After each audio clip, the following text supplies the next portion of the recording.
Welcome to the third edition of SWIS Campus News. I'm your hostess, Kelly.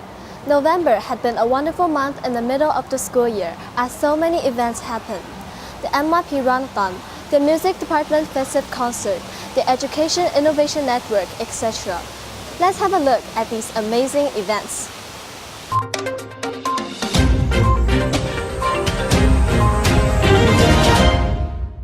On November 10th and November 17th, all the NYP students joined the Runathon event held by Qianzhou ASA. On the 10th of November, the SWIS community welcomed its third annual Runathon event for grade 7, 9, and 11. Grades 6, 8, and 10 participated on the 17th. This year, instead of using wristband to count the numbers of laps each student ran, the Qingzhou ASA group introduced a more efficient method by scanning the QR codes of each individual student with an iPad provided by the school. During the event, most students ran with their best abilities while others socialized while catching their breath. The run was a fantastic experience for the entire community as it helped shape school spirit as well as student perseverance. The SWIS Music Department Festive Concert is an annual concert that took place at SWIS Theater every year, and it has become a tradition. On November 31st, the Music Department Festive Concert took place at SWIS Theater. This is our first ensembles concert of the year.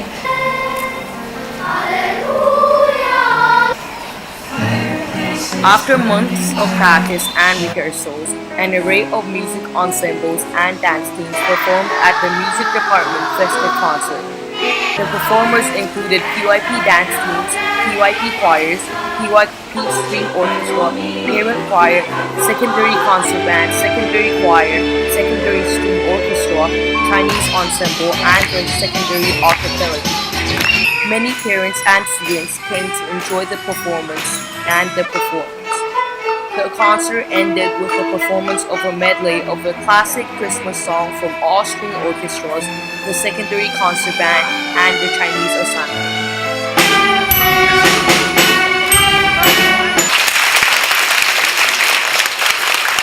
Welcome back. SWIS is an IB school of course communicate regularly with other IB schools in China. Let's have a look at the IB South China Network meeting held at SWIS on November 6th. On Monday, November 6th and 7th, SWIS hosted members of the IBPYP South China Network Group. The group is made up of IBPYP schools from Shenzhen, Zhuhai, and Guangzhou. Members are all principals, PAP coordinators, and assistant principals.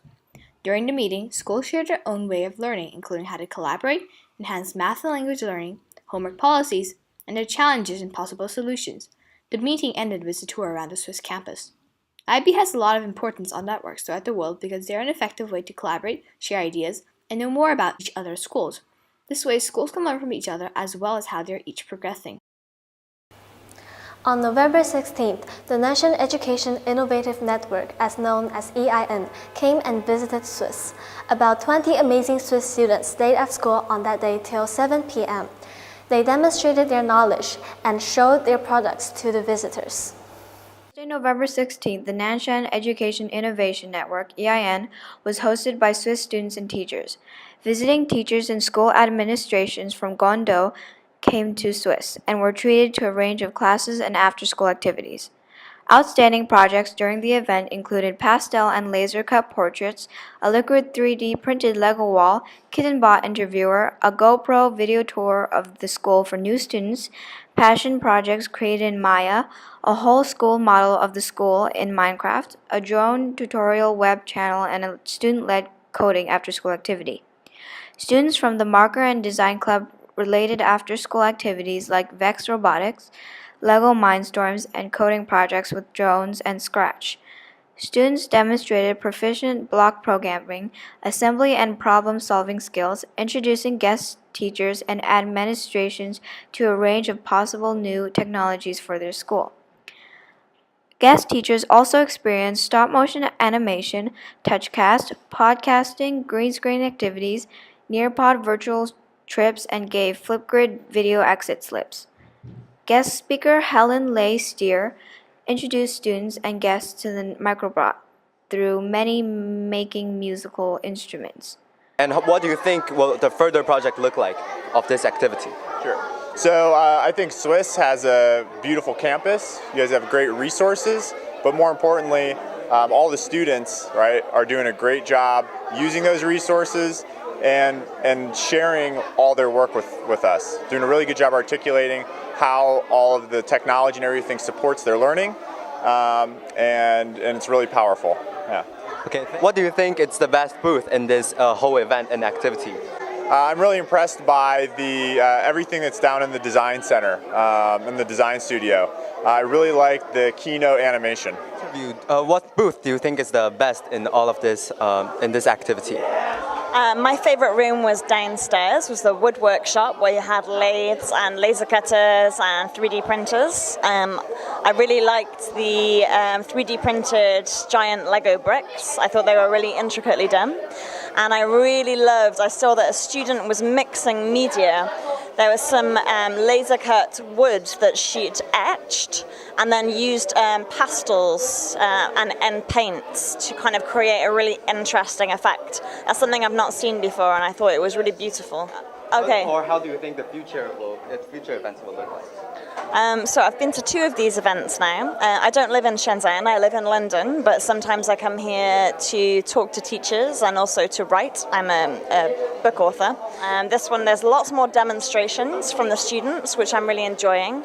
I've been enjoying walking around and talking to the students, kind of seeing what's inspiring them, what they're learning, what they like, what they don't like. So I've really enjoyed that, and I'm looking forward to seeing how it develops in the future. Okay, thank you very much. On November 12th, explorer Zhang Liang came to SWIS and made a speech at the SWIS Theater about his unique life experiences. On Sunday afternoon, November 12th, Liang Zhang gave a speech in the SWIS Theater. Mr. Zhang has been striving for the ultimate dream of human adventure his whole life and has successfully scaled 14 mountains worldwide with elevation exceeding 8,000 meters, reached 6 highest peaks of the 7 continents, and both the South Pole and North Pole. Mr. Zhang spoke to the SWIS community about his life and death moments on his adventures, as well as the key elements that he believes is important to pursuing one's dream. During November, a lot of SWIS teams have been very active. Let's take a look at SWIS sports news.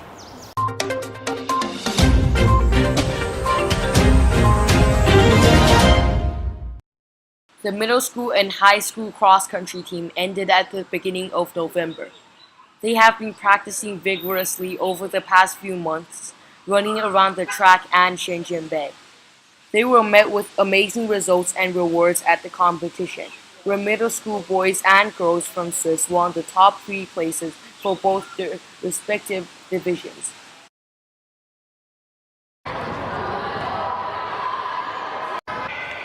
The teams competed in multiple games, all held at SWIS. The first was a friendly game against RDF International School, where both boys and girls were able to win by a few points. The second game had the teams play against SWIS staffs themselves. The SWIS teachers proved their experience and skills by winning several points. A third game took place on November 27th against Basis.